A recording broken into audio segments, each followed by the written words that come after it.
বিসমিল্লাহির রহমানির রহিম। আসসালামু আলাইকুম। আমার প্রিয় ছাত্রীরা, কেমন আছো তোমরা? আশা করি ভালো আছো, সুস্থ আছো। আমি শবনম আক্তার, সহযোগী অধ্যাপক, রাষ্ট্রবিজ্ঞান বিভাগ, নারায়ণগঞ্জ সরকারি মহিলা কলেজ। আজকের এই অনলাইন ক্লাসে আমি স্বাগত জানাচ্ছি আমার ডিগ্রি প্রথম বর্ষের ছাত্রীদের। আজ তোমাদের সাথে যেই টপিকসটি নিয়ে আলোচনা করব সেটা হচ্ছে রাষ্ট্রবিজ্ঞানের সাথে অন্যান্য সামাজিক বিজ্ঞানের সম্পর্ক। এই পর্যায়ে আজ আলোচনা করব রাষ্ট্রবিজ্ঞান এবং ইতিহাসের মধ্যকার সম্পর্ক নিয়ে। রাষ্ট্রবিজ্ঞান হচ্ছে এমন একটি সামাজিক বিজ্ঞান যার মুখ্য বিষয় হচ্ছে মানুষ এবং রাষ্ট্র। সেই সূত্র ধরে বলা যায় এই রাষ্ট্র হলো সমাজবদ্ধ মানুষের জীবনের এক চরম অভিব্যক্তি। সেজন্য মানব সমাজের বিভিন্ন দিক সম্পর্কে যতগুলো বিজ্ঞান আছে সবগুলোর সাথেই রাষ্ট্রবিজ্ঞানের সম্পর্ক রয়েছে ওতপ্রোতভাবে। বস্তুত কোনো সামাজিক বিজ্ঞানই স্বতন্ত্রভাবে স্বয়ংসম্পূর্ণ নয়, একে অপরের পরিপূরক, পরস্পরের সাথে ঘনিষ্ঠভাবে সম্পর্কযুক্ত। এই প্রসঙ্গে সিজুইকের মন্তব্য উল্লেখ করা যায়। তার মতানুসারে কোনো শাস্ত্র সম্পর্কে সঠিক এবং পরিপূর্ণ ধারণা লাভ করতে হলে অন্যান্য শাস্ত্রের সাথে সেই শাস্ত্রের সম্পর্ক ভালোভাবে অনুধাবন করতে হবে। সুতরাং রাষ্ট্রবিজ্ঞানের সাথে রাষ্ট্রবিজ্ঞান সম্পর্কে সম্যক ধারণা লাভ করতে হলে অন্যান্য সামাজিক বিজ্ঞানের সাথে এর প্রকৃত সম্পর্ক বিচার বিশ্লেষণ করা দরকার। সেই প্রেক্ষিতে আজ আলোচনা করছি রাষ্ট্রবিজ্ঞান এবং ইতিহাসের সম্পর্ক। মূলত আমরা জানি যে রাষ্ট্রবিজ্ঞান কাকে বলে, এই নিয়ে আলোচনা হয়েছে। আজ প্রথমে সংজ্ঞায় আসি ইতিহাসের। ইতিহাসকে মানব সভ্যতার দর্পণ হিসেবে আখ্যায়িত করা হয়। ইতিহাস অজানা অতীতকে বর্তমানের দ্বার প্রান্তে এনে হাজির করে। ইতিহাস বলতে মানব সমাজের কথা ও কাহিনীকে বোঝায়। ইতিহাসকে রাষ্ট্রবিজ্ঞানের গবেষণাগার বলা যায়। রাষ্ট্রবিজ্ঞান ও ইতিহাসের মধ্যকার সম্পর্ক ও পার্থক্য আমরা আজকে আলোচনা করছি। প্রথমে আসি রাষ্ট্রবিজ্ঞান এবং ইতিহাসের মধ্যকার সম্পর্ক, অর্থাৎ কোথায় মিল আছে। ইতিহাস হলো রাষ্ট্রবিজ্ঞানের মূল উপাদান সমূহের প্রধান উৎস। আবার রাষ্ট্রবিজ্ঞানের জ্ঞান ছাড়া ইতিহাস পাঠ অসম্পূর্ণই রয়ে যায়। অর্থাৎ রাষ্ট্রবিজ্ঞান ও ইতিহাসের মধ্যে গভীর সংযোগ বর্তমান। অধ্যাপক জন সিলি বলেন, রাষ্ট্রবিজ্ঞান ছাড়া ইতিহাসের আলোচনা নিষ্ফল এবং ইতিহাস ছাড়া রাষ্ট্রবিজ্ঞান ভিত্তিহীন। তো উক্তিটি রাষ্ট্রবিজ্ঞান এবং ইতিহাসের মধ্যকার গভীর সংযোগের কথাই সুস্পষ্ট করে তোলে। তাই বলা যায় রাষ্ট্রবিজ্ঞানের সাথে ইতিহাসের সম্পর্ক অত্যন্ত ঘনিষ্ঠ। রাষ্ট্রবিজ্ঞানের মূলে ইতিহাস বর্তমান। রাষ্ট্রবিজ্ঞানের মূলে আছে ইতিহাসের অনন্য অবদান। রাজনৈতিক জীবনের ক্রমবিবর্তনের ধারা সম্পর্কিত যাবতীয় তথ্য ইতিহাস থেকেই সংগ্রহ করতে হয়। ইতিহাসের ঘটনা ভাণ্ডার রাষ্ট্রবিজ্ঞানের উপাদান সরবরাহ করে। ঐতিহাসিক জ্ঞানের দ্বারা সমৃদ্ধ হয়েই রাষ্ট্রবিজ্ঞানী রাষ্ট্রদর্শনের কাঠামো রচনা করেন। ইতিহাসের জ্ঞান ছাড়া রাষ্ট্রের দার্শনিক আলোচনা একরকম অসম্ভব। সেজন্য ফ্রিম্যান বলেন, ইতিহাস হলো অতীত রাষ্ট্রনীতি এবং রাষ্ট্রনীতি হলো বর্তমান ইতিহাস। ইতিহাস রাষ্ট্রবিজ্ঞানকে বিশ্বাসযোগ্য করে তোলে। অতীত রাষ্ট্রনৈতিক জীবনের গতি প্রকৃতি সম্পর্কে সঠিক ধারণা না থাকলে বর্তমান রাজনৈতিক মতবাদের ভিত্তি কল্পনাশ্রয়ী এবং অবাস্তব হয়ে পড়ে। ঐতিহাসিক ঘটনাসমূহের বর্তমানের ইতিহাসের যে ঘটনা বলি, যা আমাদের অতীতে ঘটে গেছে, তা বর্তমানের রাষ্ট্রনৈতিক মতবাদকে পরীক্ষিত সত্যের সুদৃঢ় ভিত্তির উপরে প্রতিষ্ঠিত করে। রাষ্ট্র এবং সরকারের বিবর্তনের ইতিহাস আমরা জানতে পারি ইতিহাস অধ্যয়নের মাধ্যমে।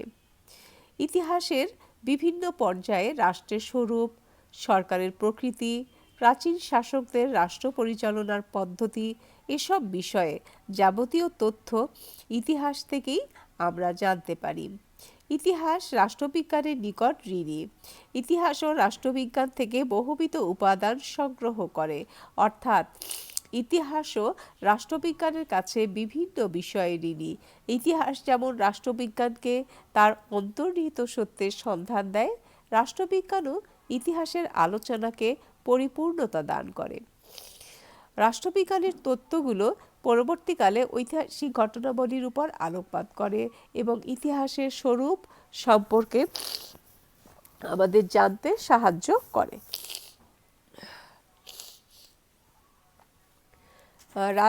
রাষ্ট্রনৈতিক মতবাদের বিশ্লেষণ। রাষ্ট্রনৈতিক মতবাদের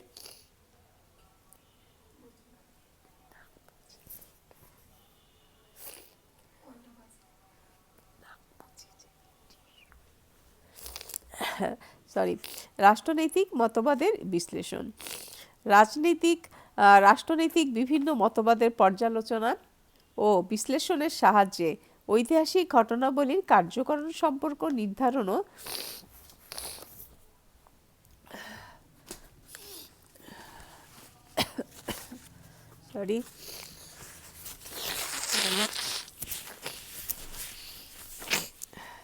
রাষ্ট্রনৈতিক মতবাদের বিশ্লেষণ। রাষ্ট্রনৈতিক বিভিন্ন মতবাদের পর্যালোচনা ও বিশ্লেষণের সাহায্যে ঐতিহাসিক ঘটনাবলীর কার্যকারণ সম্পর্ক নির্ধারণ ও ইতিহাসের দায়িত্ব। যেমন ভারতীয় জাতীয় কংগ্রেস এবং আজাদ হিন্দ ফৌজের ভূমিকা, উপনিবেশিকতা বিরোধী বিভিন্ন জাতীয়তাবাদী আন্দোলন, ব্রিটিশ সরকারের বিভিন্ন ভারত শাসন আইন প্রভৃতিকে বাদ দিয়ে ভারতের স্বাধীনতা সংগ্রামের ইতিহাস যথার্থ এবং সম্পূর্ণ হতে পারে না। এছাড়া আমরা দেখি যে রাষ্ট্রনৈতিক ধারণা দ্বারা ইতিহাস প্রভাবিত হয়। রাজনৈতিক ধ্যান ধারণা বা কারণের দ্বারা ইতিহাসের ঘটনা প্রভাবিত হয়। একটি বিশেষ যুগে বা সমাজে প্রভুত্বকারী রাজনৈতিক আদর্শ বা ধ্যান ধারণা সেই যুগে বা সমাজের ইতিহাসকে প্রভাবিত করে। সপ্তদশ ও অষ্টাদশ শতাব্দীর ইতিহাস বিভিন্ন রাজনৈতিক ঘটনাবলীর দ্বারা প্রভাবিত হয়েছে। যেমন আমরা ফরাসি বিপ্লবের কথা বলতে পারি, ইংল্যান্ডের গৌরবময় বিপ্লবের কথা বলতে পারি, কারণ এই ঘটনাগুলো আমাদের সাম্রাজ্যবাদী শাসনের ভিত নড়িয়ে দিয়েছিল। মানুষ উদ্বুদ্ধ হয়েছিল নিজেদের স্বকীয়তা, নিজেদের স্বজাতির স্বাধীনতা ফিরিয়ে আনার জন্য।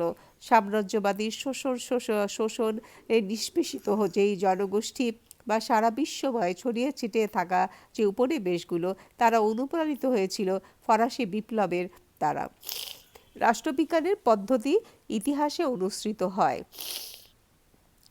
তো আধুনিক ইতিহাস চর্চায় রাষ্ট্রবিজ্ঞানের প্রয়োগ পদ্ধতি ও কলাকৌশল অনেক ক্ষেত্রে অনুসৃত হচ্ছে।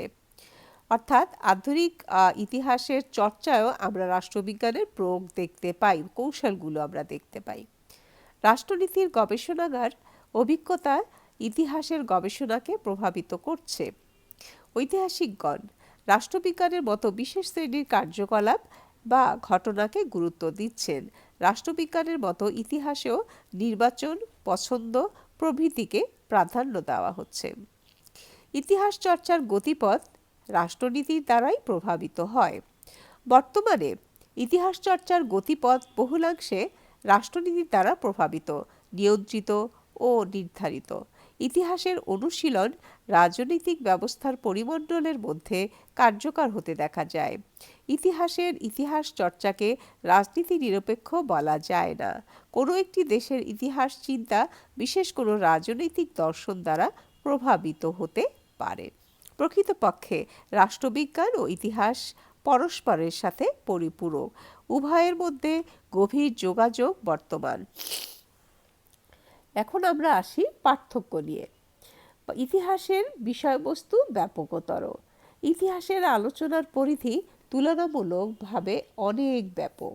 রাষ্ট্রনীতিক জীবনের বিবরণ ছাড়াও ইতিহাস ভাষা, সাহিত্য, ললিতকলা, আচার, ধর্ম, এক কথায় সমাজ জীবনের সর্বতোমুখী বিবর্তনের ঘটনাবলী সংরক্ষিত থাকে। অর্থাৎ আমরা যেমন সমাজের যে বিভিন্ন দিকগুলো আছে এগুলো নিয়ে আলোচনা করি, রাষ্ট্রবিজ্ঞান শুধুমাত্র রাষ্ট্র সম্পর্কিত যে বিষয়গুলো আছে সেগুলো নিয়েই কিন্তু আলোচনা করে। কিন্তু ইতিহাসের ক্ষেত্রটা হচ্ছে অনেক বিশাল। রাষ্ট্রবিজ্ঞানের সব কিছু ইতিহাস ভিত্তিক নয়, আবার রাষ্ট্রবিজ্ঞানের বিষয়বস্তু কিন্তু সব কিছুই ইতিহাসের অন্তর্ভুক্ত নয়। যেমন রাষ্ট্রের উৎপত্তি প্রকৃতিসঙ্গত মতবাদসমূহের মধ্যে অনেকগুলো কল্পনাশ্রয়ী, এগুলো দার্শনিক তত্ত্বের উপরে প্রতিষ্ঠিত। অর্থাৎ আমরা বলি যে ইতিহাস মানে যা অতীতে ঘটে গেছে, কিন্তু অনেক রাজনৈতিক অনেক মতবাদ আছে যা অনেকে ধারণা করেছেন সেটা হয়তো ঘটে নাই। ইতিহাসই রাষ্ট্রবিজ্ঞানের একমাত্র উৎস নয়, ইতিহাসই আবার রাষ্ট্রবিজ্ঞানের একমাত্র ভিত্তি নয়। রাষ্ট্রবিজ্ঞানী তার সিদ্ধান্তের জন্য ইতিহাস ছাড়াও অনেক বিষয় থেকে উপাদান এবং দৃষ্টান্ত সংগ্রহ করে থাকেন।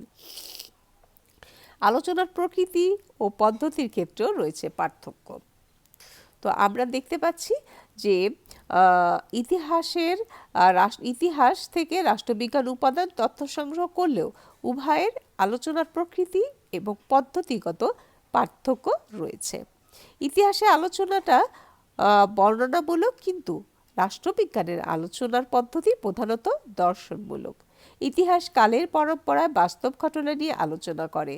নৈতিকতা ও মূল্যমানের বিচার বিশ্লেষণ সাধারণভাবে ইতিহাসের এখতিয়ারভুক্ত নয়, কিন্তু রাষ্ট্রবিজ্ঞানের আলোচনা ঐতিহাসিক তথ্যভিত্তিক হলেও এই আলোচনা তথ্যের পরিধিকে অতিক্রম করে যায়।